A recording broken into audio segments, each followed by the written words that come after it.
Dasan namaste and welcome back to another video. Ngang के टोकिरहेको भन्नुहुन्छ होला म टोकेको हैन नजान्नु थियो। अब म चाहिँ फेरि आज अर्को धान बोक्न लागिरहेको छु। यहाँ हाम्रो कुन्जी छ। यता मेरो बुढी पत्तर पत्तर पत्तर पत्तर पत्तर पत्तर पत्तर तर तर तर गरेको गरे पत्तर पत्तर त गर्छ नि त बुढी बोक्न हैन। अनि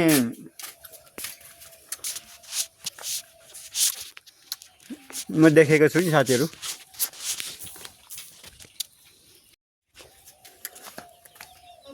त्यस्तै हो कुरो भनेको।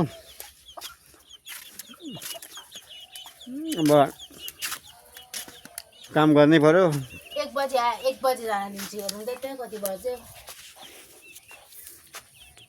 चुपाएर बस्नु मात्रै भन्नु। यी मेरी बुढीलाई यहाँ काम लगाइदिएको पत्तर पत्तर पत्तर पत्तर पत्तर। यता आमै सुत्न नपारेमा फेरि छैन। खाछन् बसिया छन् पेट लगाछन् मचा छन्। उता हाम्रो बाछी ओ पतली हाम्रो हाँस ल म अब खै हाँसिदेऊ त म एक मुठो ल्याउँछु अझै। मलाई किन रिस उठ्नु भएको?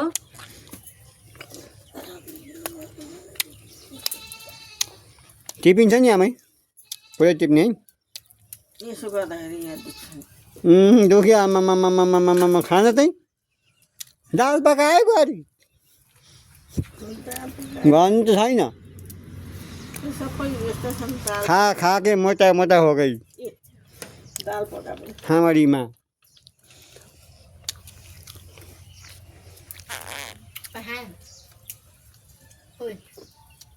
हामी नखाने के गरेको मेरो स्पेशल पानी फुल त आउला रिङ किन उठाउँछ त केटी?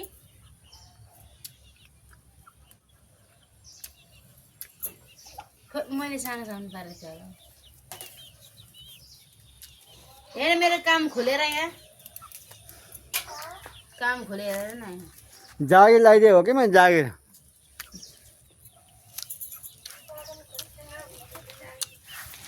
घाँसको धान काट्नु चाहिन्छ।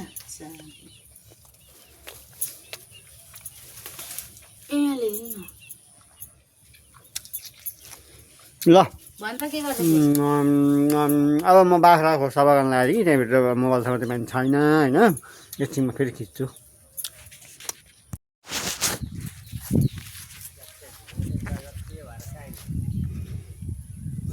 ल धान काट्यौँ है मजाले होइन। धान काट्यौँ दाजुहरू। म चाहिँ अब बिटा बोक्दैछु है। त्यसो गरेका छु होला। ल यहाँ छिमेकी दाइहरूको चाहिँ यसो धान काट्ने कार्यक्रम चलिरहेछ आज। मेसिन थियो मेसिन कता गयो पनि म चाहिँ बिटा बोकिरहेको छु। के गर्नु बोक्नै पर्यो।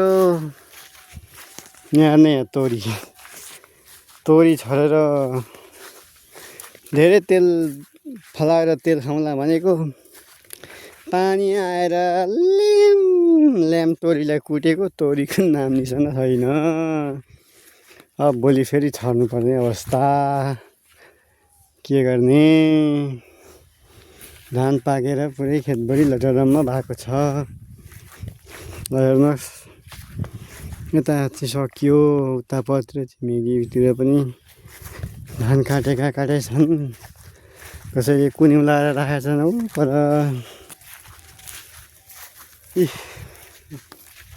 म पनि यहाँ हिँड्दैछु। यो चाहिँ आलुबारी हो।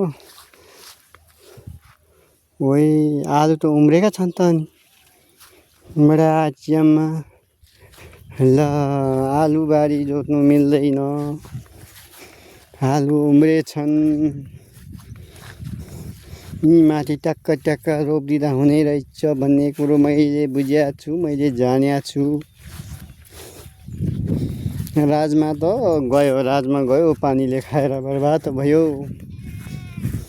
माउ सुड्डी माउ गाई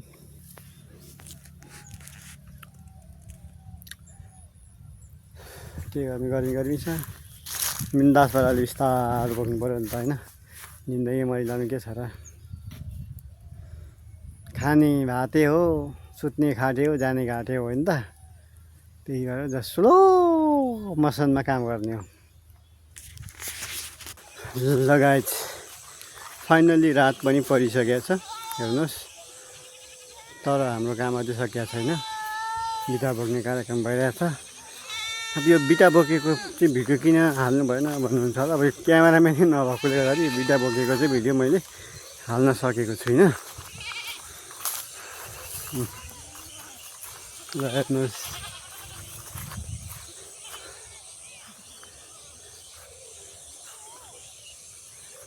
त्यस्तै छ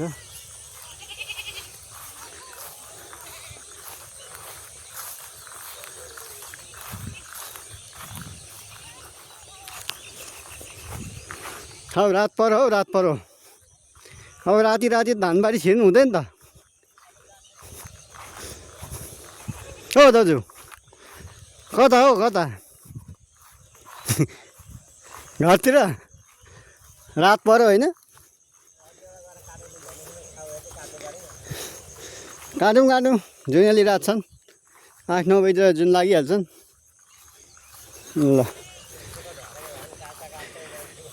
यत्रो घर हो 8-9 कठाको घर बोकिसक्नु लाग्यो भोलि चाहिँ यसरी उठा बाँधेर राखेको हुन्छ अनि यसलाई टक्क 8वटा 9वटा 10वटा कतिवटा हुन्छ डोरीमा लगाएर चाहिँ डोरेलामा टाउकोमा बोकेर लिएर जानुपर्छ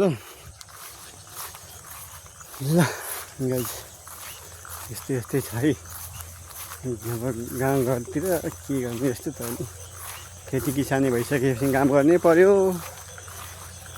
के गर्छौ बिजनेसम्यानको छोराछोरी परिएन बाबुबाजेको सम्पत्ति धेरै थिएन दुःख त गर्नै पर्यो नि होइन र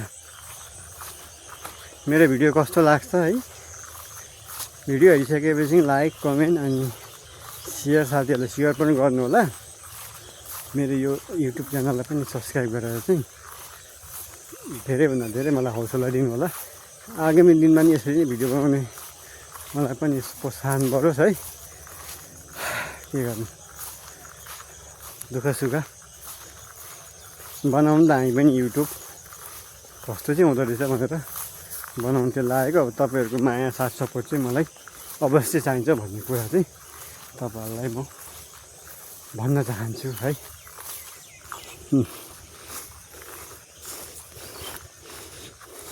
भोलि यो गएर छ सानो छ यता त्यो सकिन्छ धेरै लाग्दैन यो चाहिँ अब यति नै हो अब 2 चोटिमा चाहिँ सकिन्थ्यो होला अब 1 चोटि चाहिँ लिएर पर्ला रात पनि पर्दै गयो होइन